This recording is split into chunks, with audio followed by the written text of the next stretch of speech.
Hello guys, welcome back to the channel. This is Alpha Omega Occasionally.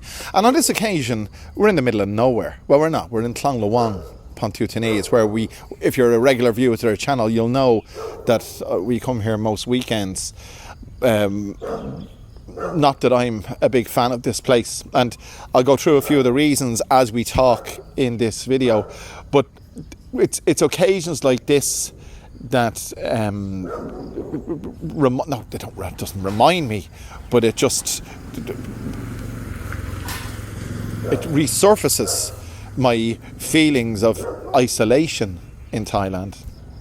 And one of the reasons I do YouTube, and I noticed this with a few other YouTubers, I mean, they might not have said it themselves, but doing YouTube in Thailand is kind of therapeutic, because it gives me the opportunity to speak, to vent, to exchange my thoughts with other people who reply in the comments.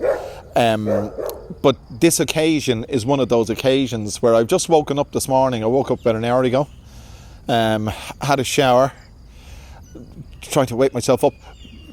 The humidity here, this is a side note, the humidity here is intense.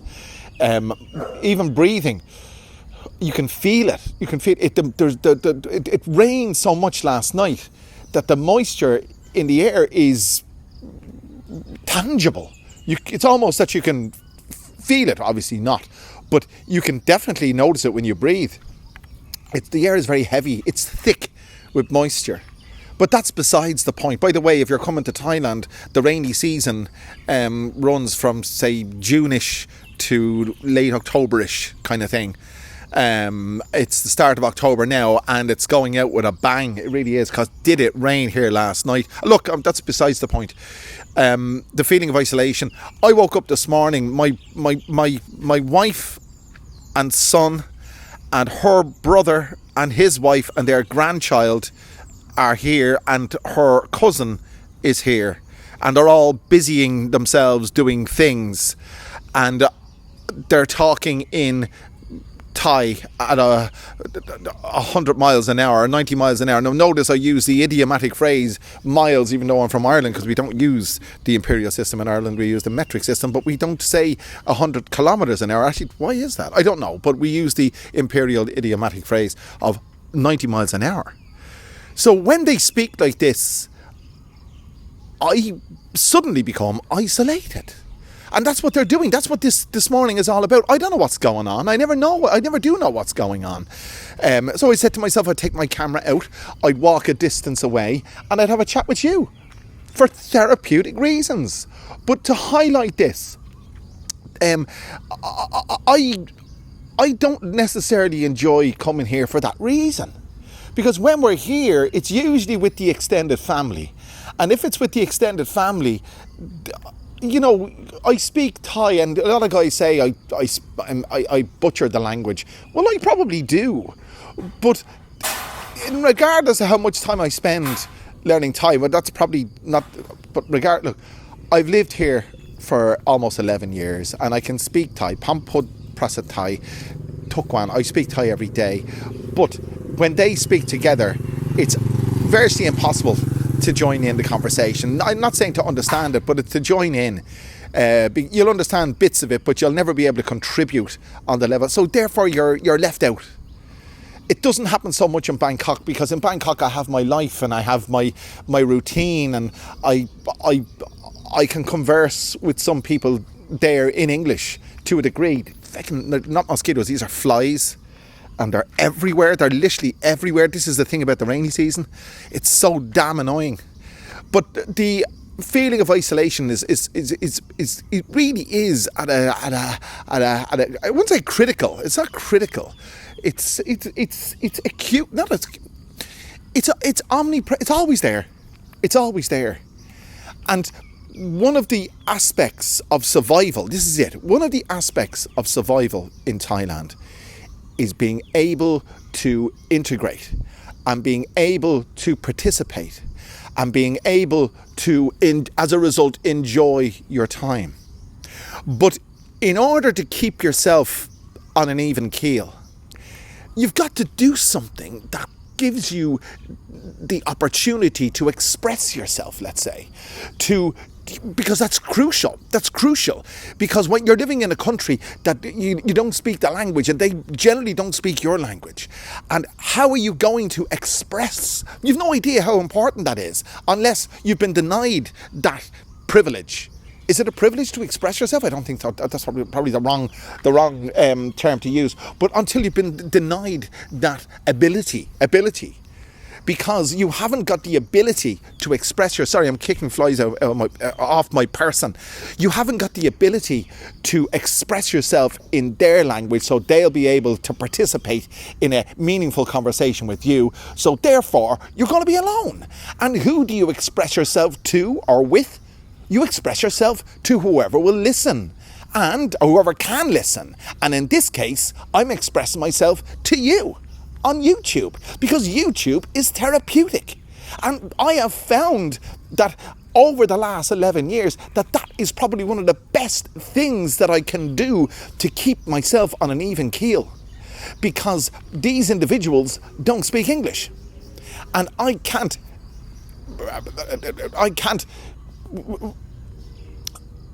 convey my feelings in a way that I would wish, that would satisfy my desire to express myself. So that's something to bear in mind. What are you doing to keep yourself on an even keel in Thailand? I mean, the thing that a lot of people do, they have a few beers. I have a few beers. I have more than a few beers. I have beers on lots of occasions. I have copped on to myself, and now I'm probably only drinking about 2 nights a week. But I try to I try to give myself that carrot, that beckoning carrot, as it were, at the end of every week, that I have done what I can do to keep myself on an even keel, but to reward myself, I have a few beers at the end of the week, and it all becomes so much more easy, or it all becomes much easier. But don't underestimate the fact that it does not have to be Thailand, but Thailand is particularly, let's say, you will notice this particularly in Thailand, because the level of English is absolutely on the floor. I've been to Laos, I've been to Vietnam, I've been to Cambodia, but I never actually just crossed the border doing a visa run. But I've been to Laos and Vietnam on both countries, 2 occasions for both countries. And I was able to speak English with lots of people. The level of spoken English in Thailand is really... The level of spoken English in Thailand is really, really bad. Basically, Thailand has one of the most developed tourist industries in Southeast Asia, if not the world. And you'd imagine for a country that is so well developed and so clued in to their invisible export of tourism, you would imagine that they put a lot of time, energy and resources into developing the tourism industry, which they do, but they neglect to develop spoken English. Now, if you're watching this and you've been to Phuket or Pattaya, you'll say, what's he talking about? Because I've no problem speaking to people, hotel workers and, let's say, entertainment workers working in the entertainment industry in English. But you try to have a proper conversation, and other than what time is breakfast and where is the bar and how much is a beer or whatever it may be, you try to express yourself. You try to vent over a cup of coffee with the random type person. You're not going to be able to do it, really. There's the exception, but generally speaking, not. So there you go. This is something that you've really got to have in your mind. I use YouTube as therapy, and I've been watching a few other YouTubers. I never mention anybody else, each to their own, and the best of luck to everybody.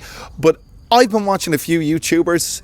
Well, I do it all the time, but this morning I watched one particular guy, and basically he was using the video. He's based in Thailand. He was using the video as therapy for an event that happened in his life, and he was kind of making excuses for it, and I nearly put a comment on it to say, look pal, well done, but I steer clear of commenting on other Thai YouTubers. Each to their own, let them do their thing. I don't rely on other YouTubers for my success on YouTube.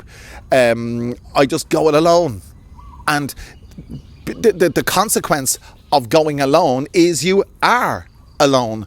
And in terms of being alone, you have to have mechanisms in place to protect your mental well-being. And for me, YouTube goes a long way to that. And the other thing is my son Harry. If you're a regular viewer to the channel, you know I put up a few shorts. He does the skibbity toilet things, and playing with him, he's obviously native English speaker. It's fantastic for me. But do you know something? Just another heads up for you. Harry was born here. He spent all his life here. He's never left the country. He's 5 years old. His mother is Thai. He goes to a school in Bangkok, and his native language is English, and his second language is Thai. You might ask how that happened. Well, I drive him to school in the mornings. I pick him up from school. His mother doesn't come home till late evening, late afternoon, early evening, and he spends all his time with me, and he watches YouTube in English all day. And I've watched other videos about people having kids in other countries. Like one guy was speaking about Japan, and he had to take his kids out of Japan for a year and bring them back to Australia so he could he could ensure that they would be exposed to the English language and, of course, Australian culture. Harry is exposed to the English language with me, and therefore I can converse with him, and hopefully as the years develop, he will be, as a dog, he will be my my go-to to express myself, and I'm certainly his go-to for him to express himself. So guys, I hope you can hear the airplane screaming overhead. We're proximus to Dong Muong Airport. It's a hop, skip and a jump for him. It's about 20 kilometers for me from here. But guys, let's just give you a heads up on where we are. I hope you've enjoyed this video, and if you have enjoyed it and you haven't done yet, click that subscribe button, click the like button, click the share button, do all those wonderful things, and I'll bring you back another wonderful video very soon. Thanks for joining me. Hello there.